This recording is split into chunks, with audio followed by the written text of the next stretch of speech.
வணக்கம். சிதக்க உணவே மருந்து மருந்தே உணவு. இன்னைக்கு குடசப்பாலை அப்படிங்கிற ஒரு குறு மரம், அதாவது நெடுமரம் கிடையாது, ரொம்ப பெரிய மரமும் வளராது, செடியாகவும் இருக்காது, நடு சைஸில் நல்ல ஒரு மரமாக இருக்கிற ஒரு மருத்துவ குணமிக்க ஒரு மூலிகையை பற்றி பார்க்கலாம். இந்த குடசைப்பாலை வந்து முக்கியமாக கைப்பு சுவையும் வெப்பத்தன்மையும் கொண்டது. ஆனால் இதை சாப்பிடும் போது இதை வந்து முக்கியமாக பட்டையும் விதைகளையும் மருந்துக்கு எடுத்துக்கலாம், மருந்துவாக நம்ம உணவாக எடுத்துக்கலாம். பட்டையும் விதைகளையும் நம்ம மருந்தாக தாராளமாக எடுத்துக்கலாம். ஏன்னா இது வந்து குடல் புழுக்களை வந்து கொல்லக்கூடிய தன்மை உடையது. நம்ம உடலில் வந்து குளிர்ச்சி உண்டாக்கும், வெப்பத்தை வந்து நல்லா குறைத்து கொடுக்கும். வெப்பத்தால் வர நீரிழிவு நோய், வெள்ளைப்படுதல், ஸ்கின்ல வர ரேஷஸ்ஸு, சொறி, சிரங்கு எல்லாத்தையும் குணமாக்கக்கூடிய தன்மை இந்த குடசப்பாலைங்கிற மருந்துக்கு, செடிக்கு, குறுமரத்துக்கு இருக்குது. இதை எப்படிலாம் சித்த மருத்துவர்கள் யூஸ் பண்ணுறாங்க, நம்ம பொதுவாக ஹோம் ரெமடியாக வீட்டில் எப்படி அதை யூஸ் பண்ணிக்கலாம், இந்த பிரச்சனைகள்லாம் தீர்றதுக்கு எப்படி யூஸ் பண்ணிக்கலாம் அப்படிங்கிறத பார்க்கலாம். முக்கியமாக வந்து வெள்ளைப்படுதல், நம்ம உடல் சூட்டால் வர வெள்ளைப்படுதல், பெண்களுக்கு ஒரு வெள்ளைப்படுதல் வந்து இந்த மரப்பட்டையை வந்து நல்லா நிழலில் உலர்த்திட்டு அதை நல்லா காய வச்சு அதை பொடி செய்து வச்சுக்கிட்டு ஒரு ஸ்பூன் போட்டு நிறைய, அதாவது வெள்ளைப்படுதல் செய்யும் போது நல்லா கஷாயம் மாதிரி காய்ச்சி காலையில் ஒரு 50 ml, நைட்டு ஒரு 50 ml, ஒரு 5 நாள் தொடர்ந்து குடிச்சிட்டு வந்தாலே வெள்ளைப்படுதல், நம்ம உடலோட வெப்பம் குறைந்து வெள்ளைப்படுதல் நின்றுடும். இதே குடல் புழுக்களுக்கு என்ன செய்யலாம் அப்படின்னா, இதே மாதிரி தான் பட்டை மரத்தூள், அதாவது அந்த குறுமரத்தில் உள்ள பட்டையை நல்லா 14 நாள் நிழலில் உலர்த்திட்டு அதை பொடி செய்து வச்சுக்கிட்டு இதையும் ஒரு கஷாயம் மாதிரி காலை ஒரு வேளை, இரவு ஒரு வேளை 5 நாட்கள் தொடர்ந்து குடிச்சிட்டே வந்தோம்னா அப்படின்னா குடல் புழுக்கள் எல்லாமே செத்துடும். அந்த காலத்தில் குழந்தைகளுக்கு வந்து கழிச்சல் இருக்குது அப்படின்னு சொல்லுவாங்க. சாப்பிட்ட உடனே சிறிதாக மோஷன் வரும், கழிச்சல் மாதிரி வரும், வெள்ளை வெள்ளையாக வேறு கழிச்சல் இருக்கும். இந்த மாதிரி கழிச்சல் இருக்கும்போது இந்த குடசைப்பாலை பட்டைத்தூளை வந்து அரை ஸ்பூன் மட்டும் எடுத்துட்டு அவங்க நல்லா கொதிக்க வச்சு இந்த கஷாயத்தை வந்து ஒரு பாலாடை காலையில் ஒரு தடவை, நைட்டு ஒரு தடவை கொடுத்துட்டு வந்தாலே இந்த கழிச்சல் வந்து உடனே நின்றுடும்.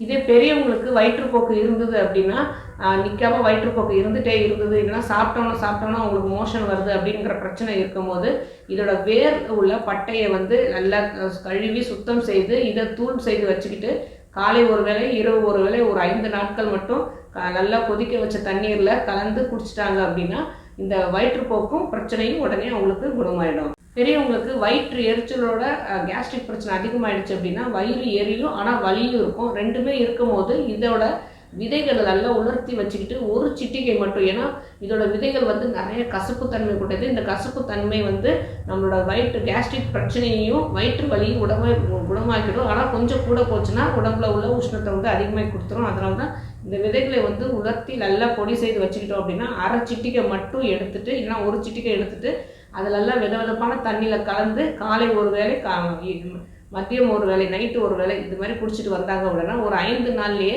கேஸ்ட்ரிக் பிரச்சனையால் வர வயிற்று எரிச்சலாக இருக்கும்போது வர வயிற்று வலியும் இது ரெண்டுமே உடனே குணமாயிடும். ஆனால் இது எல்லாமே ஏன்னா மறைப்பட்ட தூளும் சரி, விதைகளை உலர்த்தி தூளும் சரி, இந்த குடசைப்பாலை யூஸ் பண்ணுறோம் அப்படின்னா ஒரு சித்த மருத்துவரை அணுகி அதை எப்படி யூஸ் பண்ணணும், எந்த முறையில் யூஸ் பண்ணால் ஒவ்வொரு உடம்புக்கும் நல்லது அப்படிங்கிறத தெரிஞ்சுக்கிட்டு, ஏன்னா திரிதோஷங்கள் உள்ள உடம்பு இருக்குது அப்படிங்கிறது தெரியும். வாத பித்த கபம் எந்த உடம்புக்காரவங்க எவ்வளோ யூஸ் பண்ணணுங்கிறத சித்த மருத்துவர்கள் முடிவு செய்வாங்க. அவங்க அதுக்குன்னே அதை அதுக்குன்னே முறையாக அவங்க படித்து வராங்க, அனுபவம் அவங்களுக்கு நிறையவே இருக்கும்.